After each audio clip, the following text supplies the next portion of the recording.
இன்றைக்கு ஒரு முக்கியமான செய்தியும் வெளியாகி இருக்கிறது. குறிப்பாக இவர்தான் ஈரானுடைய முன்னாள் ஜனாதிபதிகளில் ஒருவராக இருக்கக்கூடிய ஹசன் ரூஹானி அவர்கள்.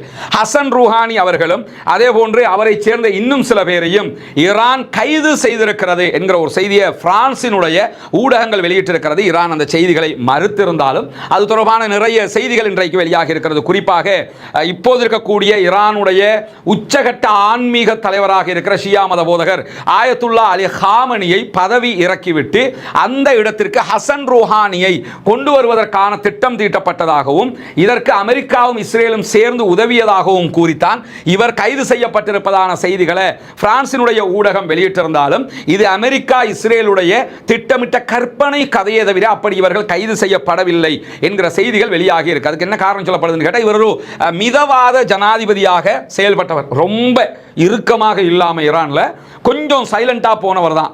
அதனால அமெரிக்கா இவரை கையில போட்டுடுச்சு என்று சொல்றாங்க. இதை அவரே மறுத்துட்டாரு. அதனால அடுத்த கட்டம் என்னன்னு நம்ம கற்பனை பண்ண வேண்டிய அவசியம் இல்லை. ஆனால் இந்த மிதவாதமாக அவர் போவாரு, கொஞ்சம் அப்படி நெளிஞ்சு போவாருங்கிற ஒரு நிலை இருக்கும்னா இப்ப இருக்கிற அதிபர் இருக்காரா இல்லையா, மசூத் பெசக்ஷியன், அவரே மிதவாத ஜனாதிபதி தான் சொன்னாங்க. அவர் ஆட்சிக்கு வந்தார் சொல்லி சொன்னா அப்படி அமெரிக்காவுடைய கண்ட்ரோலுக்கு ஈரான் போயிடும் என்றெல்லாம் அந்த நேரத்தில் செய்திகள் பரவலாக வெளிவந்தது.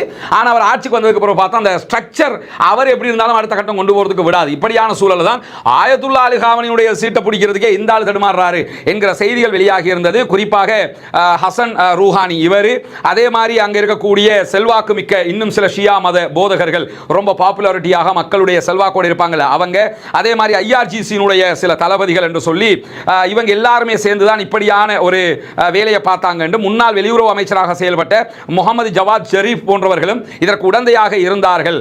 ஆட்சியை கைப்பற்றி விட வேண்டும், எப்படியாவது ஆயத்துல்லா அலி ஹாமனியுடைய இடம் இவருக்கு, மற்ற ஜனாதிபதி அந்த மாதிரி போஸ்டுகள் மற்றவங்களுக்கு